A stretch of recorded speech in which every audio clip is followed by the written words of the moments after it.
Commander Zaravek stood before the ancient stone wall and frowned. The symbols carved into the rock made no sense to her trained eyes. She had studied 12 different alien languages during her 20 years with the Council of Worlds military. But these markings looked different from anything in the database. "What do you think, Commander?" asked Lieutenant Krek, her second in command. The tall blue-skinned Kolari officer pointed his scanner at the wall. "The dating shows these carvings are at least 5,000 years old." Zara touched the rough surface with her gloved hand. The symbols seemed to tell a story, but not one she could read. "Send everything to the research team back on Kolari Prime. Maybe the historians can make sense of it." The ruins covered most of the small planet's northern continent. Massive stone structures rose from the jungle floor like sleeping giants. Whatever race had built this place had been skilled architects and engineers. But they were gone now, leaving only questions behind. Dr. Marcus Webb, the team's human expert on ancient civilizations, approached from the largest temple structure. He carried a bag full of artifacts and looked excited. "Commander, you need to see what we found inside the main building." Zara followed Webb into the cool darkness of the temple. Emergency lights had been set up to illuminate the interior walls. More symbols covered every surface, but these were different. Clearer, more detailed. "Look at this section," Webb said, pointing to a wall panel. "These symbols keep repeating. Our computer managed to translate some of them." He held up his tablet. "The word human appears over 200 times in this chamber alone." Human. Zara had heard the word before, usually in old stories told by traders and explorers. "Are you talking about the myth species? The ones from the legends?" Webb nodded. "The same ones. According to these carvings, they weren't a myth. They were real, and they lived here." Zara studied the translated text on Webb's tablet. The story told of a great war between humans and something called the Shadow Fleet. The humans had fought bravely, but lost their homeworld. The survivors scattered across the galaxy in great ships, never to be seen again. "Just old stories," Zara said, but doubt crept into her voice. "Every species has legends about mysterious warriors from the past." "Maybe," Webb replied, "but these carvings are detailed. They show human technology, battle tactics, even ship designs. If this is fiction, it's very elaborate fiction." Across the galaxy, far from the ancient ruins, something stirred in the darkness of space. The colony ship New Horizon drifted silent and cold between the stars. It had been traveling for 300 years, its passengers sleeping in cryogenic chambers while automated systems maintained their long journey. Deep in the ship's central core, a computer awakened. Warning signals flashed on screens that had been dark for decades. Long-range sensors detected radio transmissions from nearby star systems. The signals carried the electronic signatures of advanced civilization. Dr. Ben Carter felt cold as the revival process began. Warming chemicals flowed through tubes connected to his body. His mind slowly cleared as the cryogenic systems brought him back to consciousness. He was one of 50 people chosen to wake first and assess their situation. The revival chamber opened with a soft hiss. Ben sat up slowly, his muscles weak from the long sleep. Around him, other chambers opened as his fellow colonists began to wake. They had been farmers, scientists, engineers, and soldiers on Earth. Now they were the last survivors of humanity. "Status report," said Admiral Lisa Stone, as soon as she could speak clearly. Even after 3 centuries of sleep, she still sounded like a military commander. Ben checked the computer displays. "We're detecting multiple civilizations in this sector. Advanced technology, spacefaring species." He paused as more data appeared on his screen. "Admiral, they're talking about us." "What do you mean?" "The radio transmissions mention humans. Our name comes up in their communications, but not the way you'd expect." Ben turned to face her. "They think we're extinct. They think we're legends." Admiral Stone stood up from her chamber, still unsteady, but determined. "Show me everything." The data was fascinating and troubling. Dozens of alien species had formed a galactic government called the Council of Worlds. They traded, explored, and occasionally fought wars among themselves. But in their stories and historical records, humans were mentioned as mythical figures. Great warriors who had vanished into space after losing a terrible war. "They remember us," said Captain Jake Miller, the leader of their reconnaissance team, "but they think we're gone forever." "Maybe that's for the best," Admiral Stone replied. "If they think we're myths, they won't be looking for us." Ben studied the alien transmissions more carefully. The technology described in their communications was impressive, but not beyond human understanding. In some areas, human science had been more advanced before Earth's destruction. "We could contact them," he suggested. "Let them know we survived." "Too risky," Stone said. "We don't know how they'd react to discovering that legends are real. Some might welcome us. Others might see us as a threat." Back on the ruins planet, Zara received new orders from her superiors. Strange attacks had been reported in the Outer Rim territories. Ships were disappearing without sending distress signals. Entire outposts had gone silent overnight. "Pack up the expedition," she told her team. "Command wants us to investigate the missing ships in the frontier zone." Webb looked disappointed. "We've barely scratched the surface here. These ruins could tell us so much about the humans." "The humans are dead, Dr. Webb. Whatever happened to them is ancient history. We have real problems to deal with now." As Zara's ships prepared to leave the planet, she took one last look at the temple ruins. Something about the carvings bothered her. The human figures depicted in the stone didn't look defeated or desperate. They looked determined, ready to fight. Again, in space, the New Horizon continued its slow drift through the void. Admiral Stone had made her decision. They would observe the galactic civilization from a distance before revealing themselves. Small teams would scout nearby systems and gather intelligence. "We'll move carefully," she told her awakened crew. "Our ancestors became legends for a reason. We need to decide if the galaxy is ready for those legends to become real again." The first human scout ships began their silent approach towards civilized space. After 300 years of exile, humanity was about to rediscover the galaxy they had once called home. Whether as friends or enemies remained to be seen. The attacks began without warning. Commander Zara Vex received the first reports while her fleet traveled toward the frontier. Zone 3 cargo ships had vanished near the Kepler station.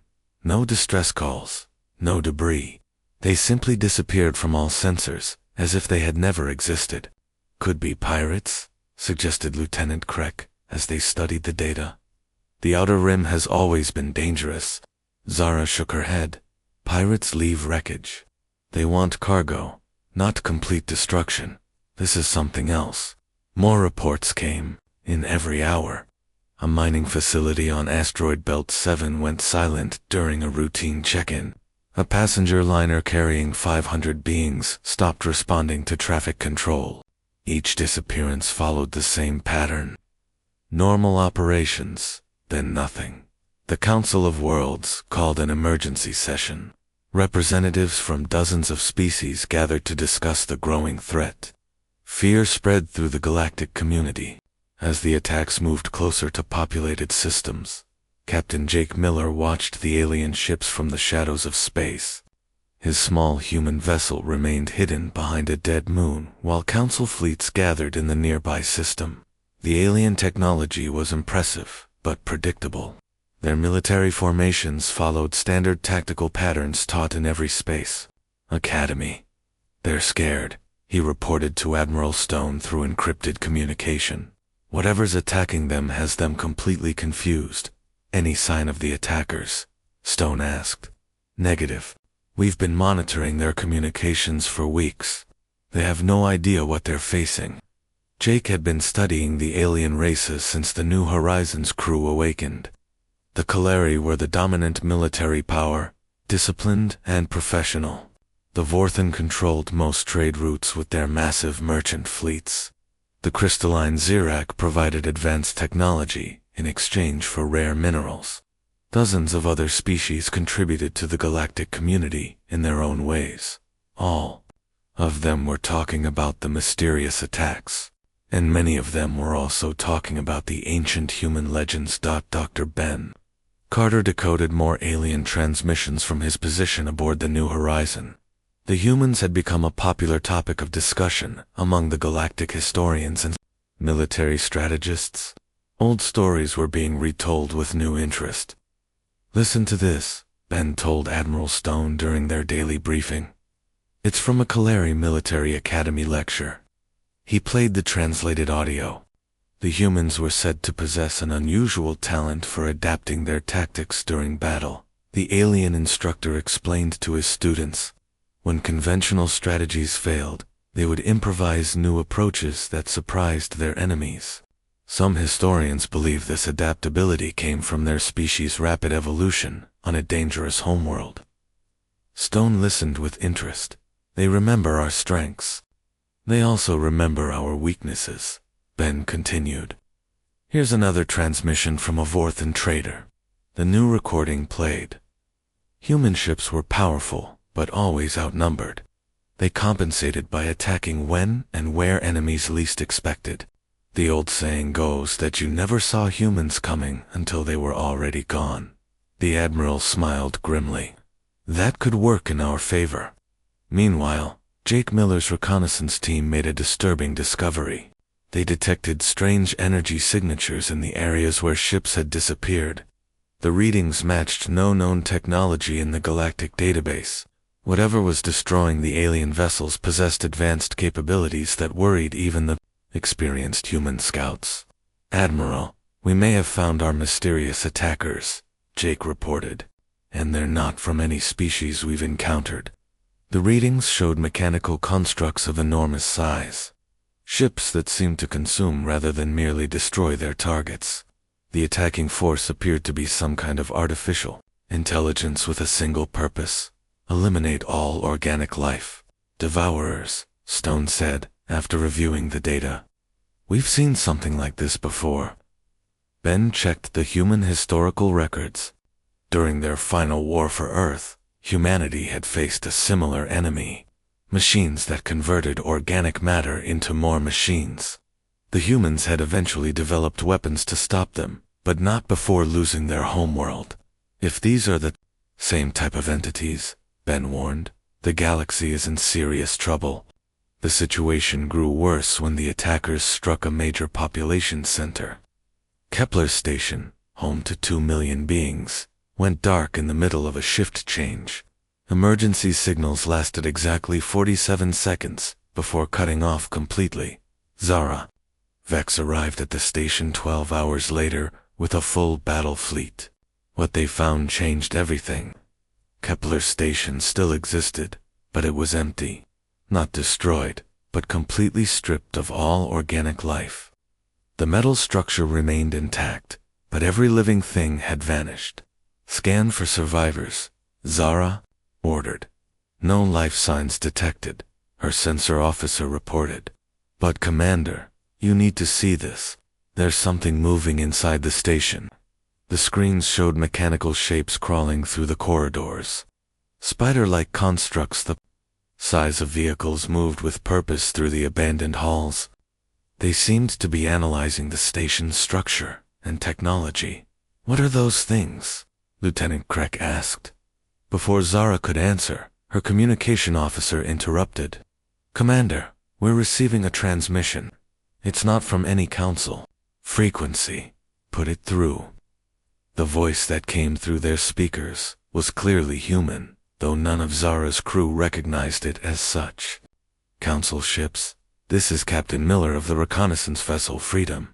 Do not engage the mechanical entities. Repeat, do not engage. We are approaching your position to assist with evacuation procedures." Zara stared at her communications. "Panel, human voices are just myths," she said quietly, but doubt filled her words. "Commander," her sensor officer called out, New contact approaching from the asteroid field. Ship configuration unknown.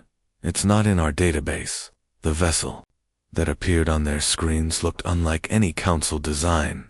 Sleek and angular, it moved with a grace that seemed almost predatory. Weapon ports lined its hull, but the approaching ship made no aggressive moves.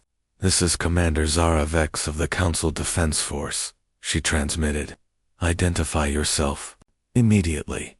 "Commander Vex, this is Captain Jake Miller. We detected the Devourer attack on this station and came to offer assistance. We have experience fighting these entities." "Impossible," Zara whispered. Then louder, "There are no humans. Humans are legends. We're very real, Commander. And right now, we're your best hope of stopping these machines before they consume more." Stations. Jake's ship moved closer to the Council fleet. Its approach triggered proximity alarms on every vessel, but no one opened fire. The appearance of a mythical species during a crisis left everyone uncertain about proper protocols. "Prove you're human," Zara demanded. "Check your historical databases," Jake replied. "Look up the Battle of Titan Ridge. Human forces used a tactic called ghost formation to defeat superior numbers. We're about to demonstrate a similar strategy." Before Zara could respond, more mechanical ships emerged from Kepler Station. The Devourers had detected the Council fleet and were preparing to attack.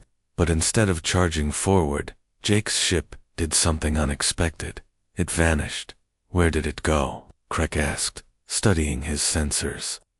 "Still there," the sensor officer replied, "but barely detectable. It's like they're hiding in plain sight." The human ship reappeared behind the Devourer formation and struck with precision weapons. The mechanical vessels turned to face this new threat, leaving their flanks exposed to the Council fleet. "All ships," Zara ordered, "target the mechanical vessels. Coordinate with the unknown friendly." The battle lasted only minutes. Working together, the Council and human forces destroyed the Devourer ships with minimal losses. When the fighting ended, Jake's vessel moved close enough for visual contact. "Commander Vex," Jake transmitted, "we need to talk." Admiral Lisa Stone made the decision that would change galactic history. After 300 years of exile, humanity would reveal itself to the civilized galaxy. The attack on Kepler Station had shown that the Devourer threat was real and growing. The aliens needed help, whether they wanted it or not. "Begin awakening procedures for all ships," she ordered. Full fleet activation. Across the dark regions of space, human colony ships that had drifted silent for centuries began to stir. Automated systems powered up fusion reactors and began the slow process of reviving millions of sleeping colonists. The largest fleet in human history was about to wake up. Dr. Ben Carter monitored the revival process from the New Horizons Command Center. Ship after ship came online, their crews emerging from cryogenic sleep to find themselves in a galaxy that remembered them only as myths. Engineers checked weapon systems that had been inactive for 3 centuries. Soldiers prepared for battles against enemies they had hoped never to face again. "Status report," Admiral Stone requested as she reviewed the fleet roster. 87 colony ships operational, Ben replied. 400 support vessels, 200 heavy cruisers, 12 Dreadnought-class warships. He paused. Total personnel, 15 million humans. Stone nodded grimly. When Earth fell, the evacuation fleets had carried the survivors of humanity into deep space. They had been refugees then. Now, they were an army. Captain Jake Miller's meeting with Commander Zara Vex took place aboard a neutral space station in the frontier zone. The Kalari officer sat across from him in a conference room, studying his face with obvious fascination. "You look exactly like the old statues," she said. "The ones in the museums. But the histories say your species died out thousands of years ago." "We came close," Jake admitted. "Our homeworld was destroyed. Most of our colonies were overrun. The survivors scattered into unexplored space to escape the machines. The same machines that attacked Kepler Station. Possibly. The Devourers are an ancient enemy. They consume organic life and convert it into more machines. We fought them once before and barely survived. Zara leaned forward. How do we stop them? With difficulty, Jake replied honestly. They adapt quickly and learn from every encounter.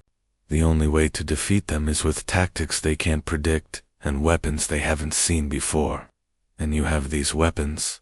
Jake smiled. We had 300 years to improve our technology. The machines aren't the only ones who can adapt.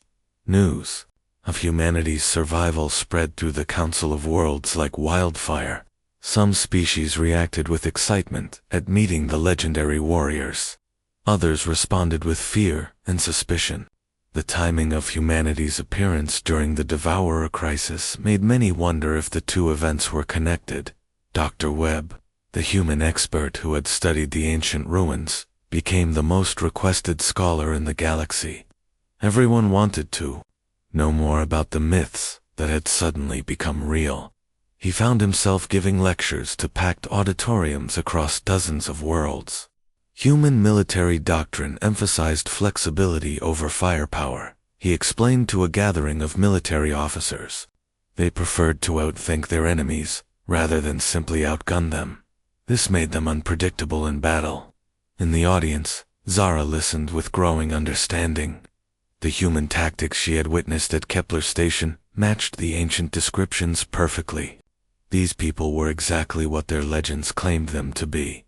But not everyone welcomed humanity's return. High Chancellor Vorth of the Zarek Collective called for an emergency council session. The crystalline being's voice rang with authority as he addressed the assembled representatives. We have allowed ourselves to be swept up in excitement over ancient legends, he declared, but we must ask the hard questions. Where have these humans been for millennia?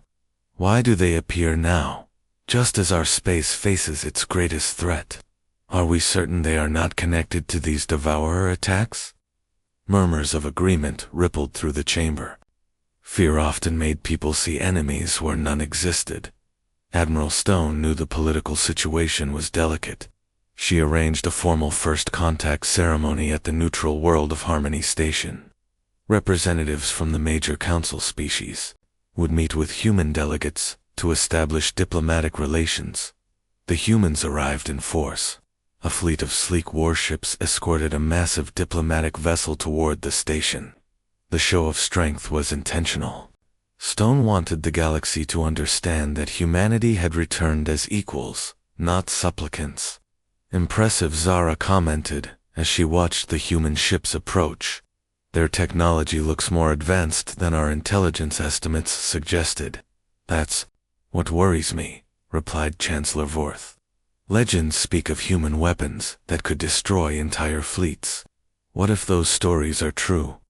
The first face-to-face meeting between humanity and the Council took place in Harmony Station's main conference hall. Admiral Stone led the human delegation, flanked by Captain Miller and Dr. Carter.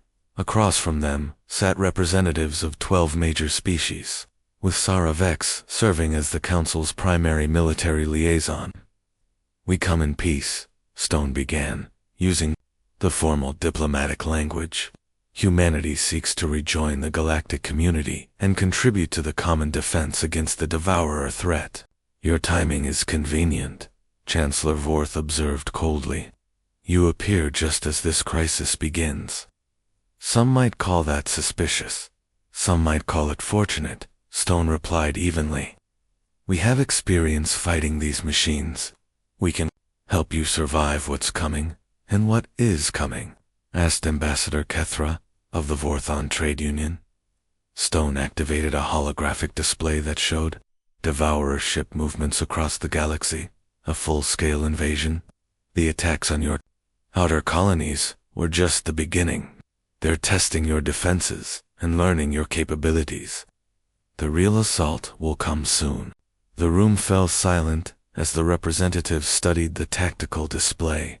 The scale of the threat became clear. Hundreds of Devourer fleets were moving toward populated systems from the galactic rim. "How long do we have?" Zara asked. "Weeks, maybe," Les Stone replied. "But there's something else you need to know. The Devourers we faced before were just scouts compared to what's coming now.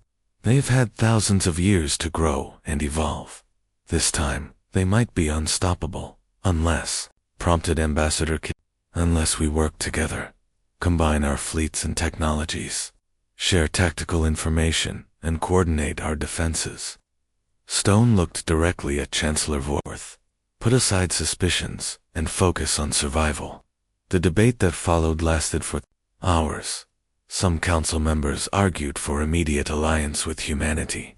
Others demanded guarantees and restrictions on human military activities. A few suggested that the humans should prove their loyalty by fighting the Devourers alone.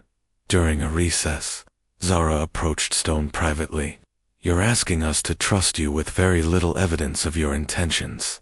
"I'm asking you to trust us because the alternative is extinction," Stone replied.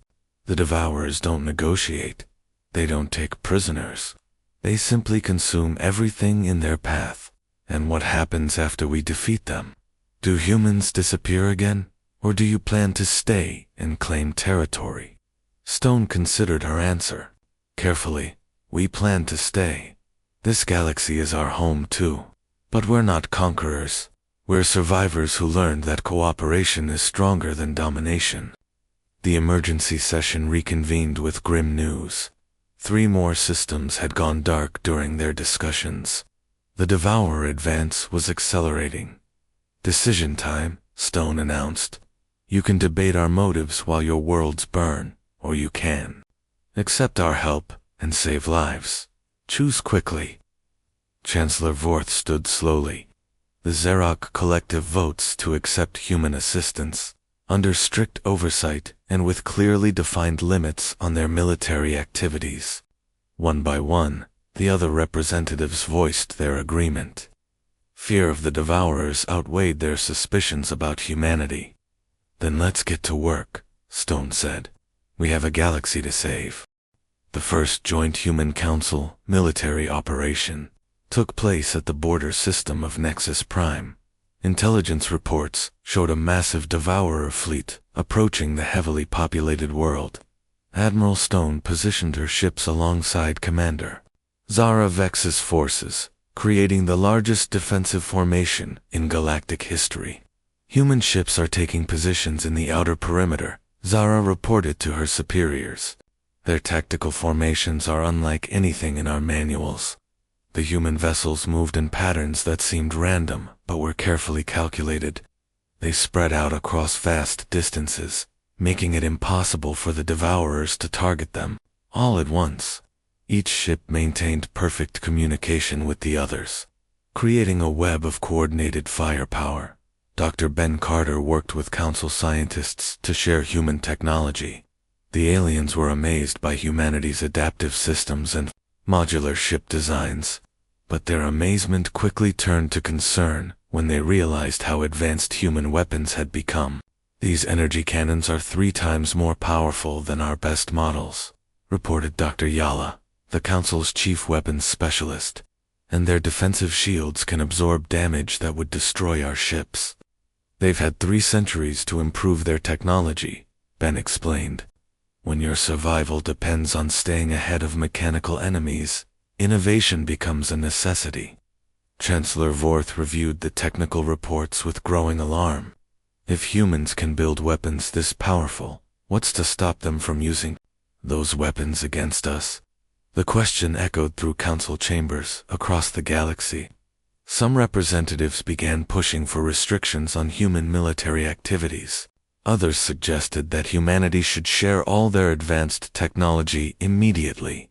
Captain Jake Miller found himself dealing with more than military planning. Diplomatic meetings consumed most of his time, as various species demanded answers about human intentions. The mistrust was growing despite their cooperation against the Devourers. "They're afraid of us," he reported to Admiral Stone during a private communication. "Our effectiveness in battle is making them nervous." Can you blame them? Stone replied. We show up after being gone for millennia, just as their civilization faces its greatest threat. We possess superior technology and military skills they've only heard about in legends. From their perspective, we might be planning to take over. The Devourer attack on Nexus Prime began at dawn, local time. Massive mechanical ships emerged from hyperspace in perfect formation, their hulls gleaming with absorbed energy from previous conquests. They moved toward the planet with mechanical precision, intent on consuming its 8 billion inhabitants. The Council fleet opened fire first, using conventional tactics and weapons. Their particle beams and missile barrages struck the Devourer ships but caused minimal damage. The mechanical vessels absorbed the attacks and continued their advance. Human ships, you are cleared to engage, Zara transmitted. The human response was devastating. Instead of meeting the Devourers head-on, they attacked from unexpected angles and directions. Their weapons cut through Devourer armor like it was paper. Ships that had seemed unstoppable moments before began exploding in brilliant flashes of light, but the victory came at a cost. The Council forces watched in shocked silence as human ships demonstrated capabilities far beyond anything they had imagined. Single human vessels destroyed multiple Devourer ships with ease. Their tactical coordination was so precise it seemed almost supernatural. How are they doing that? Lieutenant Craig asked as he watched the battle unfold. Experience, Zara replied, but her voice carried new worry. The legends never mentioned that humans were this powerful. The battle ended in complete victory for the Allied forces. Not a single Devourer ship escaped. But instead of celebrating, many Council officers felt a different emotion, fear. High Chancellor Vorth called an emergency session immediately after the battle. We have seen what human forces can accomplish, he told the assembled representatives. The question now is whether we can trust beings with such power. They saved Nexus Prime, argued Ambassador Catherine. 8 billion lives were preserved because of human intervention. And 8 billion lives now exist at human mercy, Vorth replied. What happens when they decide they no longer need our cooperation? The debate revealed deep divisions within the Council. Some species wanted to maintain the alliance and learn from human technology. Others preferred to limit human influence and contain their military activities. A few radical factions suggested that humanity represented a greater threat than the Devours. Dr. Webb found himself caught in the middle of the political storm. His expertise on human history made him valuable to both sides of the argument. Pro-human factions wanted him to speak about humanity's peaceful intentions. Anti-human groups demanded he reveal the darker aspects of human warfare. The historical records are clear, he told a gathering of council leaders. Humans were never conquerors. They fought defensive wars against aggressive enemies. When they had the opportunity to dominate other species, they chose cooperation instead. But what about their weapons? Challenged Senator Brix of the Thorian Republic. The legends speak of human superweapons that could destroy entire star systems. Webb hesitated. The legends were true. Humanity had developed planet-killing weapons during their final war with the original Devourers, but they had never used them except as a last resort. Humans possess powerful weapons, he admitted, but possessing power and using it irresponsibly are different things. Meanwhile, the Devourers exploited the political chaos within the Council. While the galaxy's attention focused on the human question, mechanical fleets struck at undefended systems. 3 agricultural worlds were consumed before anyone realized the attacks were happening. Admiral Stone received intelligence reports about the new Devourer strategy. They're learning from our tactics, she told her senior officers. And they're taking advantage of the political divisions we've created. Maybe we should withdraw, suggested Captain Miller. Let the Council deal with their own problems, and watch billions die while politicians argue about our intentions. Stone shook her head. We came here to help, not to abandon people when they need us most. Dr. Carter brought disturbing news from his analysis of captured Devourer technology. Admiral, these machines are more advanced than the ones we fought before. They're adapting to our weapons faster than expected. How long before they develop effective countermeasures? Weeks, maybe days. We need the full Council fleet working with us if we're going to stop them. But the Council was fracturing. Half the member species supported continued cooperation with humanity. The other half demanded restrictions and oversight. The deadlock prevented effective military coordination. Just when unity was most needed, Zara found herself torn between her military training and her political loyalties. She had seen human effectiveness in battle and knew they were essential for victory against the horrors, but she also understood her government's concerns about human power. "What would you do in our position?" she asked Jake during a brief meeting between battles. "Probably the same thing," he admitted. "We're asking you to trust us with very little proof of our good intentions. But the alternative is letting the galaxy burn while we argue about politics." The crisis came to a head when the Devourers launched a coordinated assault on 5 Council core worlds simultaneously. The attacks were perfectly timed to stretch Allied forces beyond their limits. With human ships restricted by political oversight, the response was slow and ineffective. 2 worlds fell before help arrived. Billions died while politicians debated proper protocols for human military involvement. "Enough," Admiral Stone declared during an emergency council session. "We're done asking for permission to save lives. Human forces will engage wherever we find them. You can cooperate with us or stand aside, but we won't watch genocide happen while you argue about our motives." Chancellor Vorth stood angrily. "You cannot dictate terms to the Council of Worlds." "We're not dictating anything," Stone replied calmly.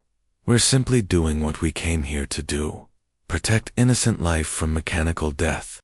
Whether that makes us your allies or your enemies is your choice." The room fell silent as the implications sank in. Humanity was prepared to act unilaterally if necessary. The legends had become reality, and the galaxy would have to decide whether that reality was friend or foe.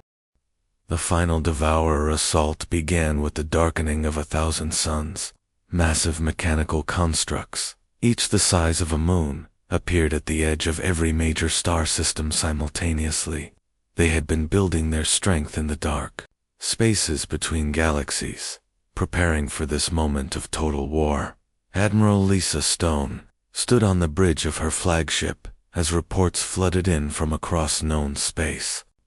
The scale of the attack dwarfed everything that had come before. Billions of Devourer ships moved in perfect coordination, converging on the galactic core worlds where most organic life existed. "They're not just trying to conquer us," Dr. Ben Carter reported from his analysis station. "They're trying to consume the entire galaxy at once." Commander Zara Vex received similar reports aboard her Council Fleet command ship. The political arguments that had divided the galactic government for weeks suddenly seemed petty in the face of extinction. Every species faced the same choice: unite or die. All Council forces. This is Admiral Stone, the human commander, broadcast on all frequencies. Political differences are a luxury we can no longer afford. I'm sharing our complete tactical database with your fleet commanders. Use whatever weapons and strategies you think will work. We're all in this together now. The response surprised many humans who had grown tired of alien suspicion. Council ships across the galaxy began implementing human tactics without waiting for government approval. Military officers chose survival over politics. Captain Jake Miller led a desperate defense of the Kaleri homeworld, working directly with Zara's forces to coordinate the evacuation of civilian populations. Human transport ships, designed for long-distance colonization, proved perfect for moving millions of refugees to safer systems. "Your people saved my family," Zara told Jake during a brief respite between battles. "My children are alive because human ships were willing to evacuate." civilians instead of just fighting. That's what we do, Jake replied simply. Protecting people matters more than winning battles. The evacuation efforts revealed humanity's true nature to the galaxy. While Council politicians had worried about human weapons and military power, they had overlooked something more important: human compassion. Human ships risked destruction to save alien civilians they had never met. Human soldiers died, defending worlds that weren't their own. Dr. Webb, still serving as a liaison between human and alien forces, documented these acts of heroism for the historical record. The legends got it wrong, he told a group of Council reporters. They focused on human military skills, but missed the real strength. Humans don't fight because they're good at war. They fight because they care about protecting others. But good intentions weren't enough against the devourer onslaught. The mechanical forces adapted quickly to human tactics, developing countermeasures that neutralized many advantages. What had started as human superiority became a desperate struggle for survival. We're losing ground on every front, Stone admitted, during a strategy meeting with her senior officers. The devourers are learning faster than we can innovate. Dr. Carter had been studying captured devourer technology for months, searching for weaknesses in their adaptive systems. His breakthrough came at the darkest moment of the war, when 3 more Council worlds fell to the mechanical invasion. "Admiral, I found something," he announced excitedly. "The devourers have a central coordination network. They share information instantly across their entire fleet, which is why they adapt so quickly. But that same network is also their weakness." "Explain." "If we can inject a virus into their coordination system, we can disrupt their ability to share tactical data. They'll still be dangerous individually, but they won't be able to learn from each other's experiences." The plan required a suicide mission to the heart of the Devourer fleet. Someone would have to deliver the virus directly to their central command structure, which meant flying through the most heavily defended space in the galaxy. "I'll do it," Jake volunteered immediately. "No," Stone replied. "This mission requires our best pilot and our most advanced ship. That means me. Admiral, we need you to coordinate the fleet. The fleet won't matter if this mission fails. Besides," she smiled grimly, "legends should end with legendary sacrifices." The final battle took place at the galactic core, where the ancient supermassive black hole provided both a strategic location and symbolic importance. Every surviving ship from both human and Council fleets gathered for the desperate assault on the Devourer's central command. Zara commanded the Council forces, while Stone led the humans in their final charge. The Devourer defenses were overwhelming. Thousands of mechanical ships formed protective layers around their central coordination hub, a massive construct that pulsed with the collected intelligence of their entire race. "All ships begin final approach," Stone commanded. "Remember, we only need to create a gap for 30 seconds. That's all the time I need to deliver the virus." The Allied fleet charged forward in a formation that would have been impossible without human tactical innovation, combined with alien determination. Ships from dozens of species fought side by side, using weapons and strategies they had learned from each other during the Long War. Human vessels led the charge, their adaptive technology allowing them to punch through the first defensive layer. Council ships followed, using human-designed shield modifications to survive the mechanical counterattack. Together, they carved a path toward the Devourer command center. Jake Miller's ship stayed close to the Admiral's vessel, providing cover. As they approached their target, "Admiral, you're taking heavy damage. Your shields are failing." "Mission is still viable," Stone replied as explosions rocked her ship, preparing virus deployment. The final approach required flying directly into the Devourer command structures. Defensive grid. Stone's ship, damaged and burning, pushed through streams of weapon fire that destroyed most of her escort vessels. But she reached the target. "Virus deployed," she announced calmly. "Beginning upload sequence." The upload took 47 seconds. During that time, Stone's ship absorbed punishment that should have destroyed it instantly. Emergency power kept her systems running just long enough to complete the mission. "Upload complete," she reported. "All ships, get clear. This thing is going to blow." The virus spread through the Devourer network faster than they could adapt to stop it. For the first time in their existence, the mechanical intelligence experienced confusion and disorientation. Their perfect coordination collapsed as each unit lost contact with the collective consciousness. Without their shared intelligence, the Devourers became vulnerable. Individual ships fought with mechanical precision, but lacked the adaptive brilliance that had made them unstoppable. The Allied fleet, now coordinated through human tactical networks, began systematically destroying the confused mechanical forces. The war ended not with a single decisive battle, but with the slow collapse of Devourer coordination across the galaxy. Cut off from their central intelligence, mechanical ships shut down or fled to the empty regions between stars. Within days, the ancient threat that had terrorized organic life for millennia was broken forever. Admiral Stone's sacrifice became the foundation of a new galactic legend. But this time, the legend was about cooperation instead of conquest. Humanity had revealed its true strength, not the power to destroy, but the wisdom to protect. Chancellor Vorth stood before the rebuilt Council of Worlds 6 months after the war's end. "We offer humanity full membership in our galactic community," he announced, "with all the rights and responsibilities that come with such partnership." The human response came from Captain Miller, who had been promoted to Admiral after Stone's death. "We accept, with gratitude. But we want it understood that humanity serves all species equally. We're not here to rule or dominate. We're here to help build a galaxy where everyone can thrive."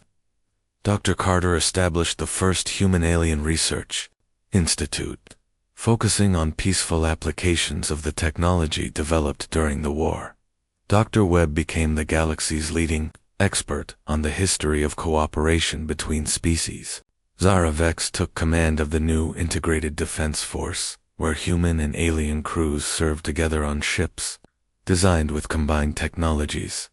The myths and legends about humanity faded, replaced by simple reality. Humans were neither gods nor demons, but people who had learned hard lessons about the value of cooperation and sacrifice. They brought their experience and wisdom to the galactic community, not as conquerors, but as partners.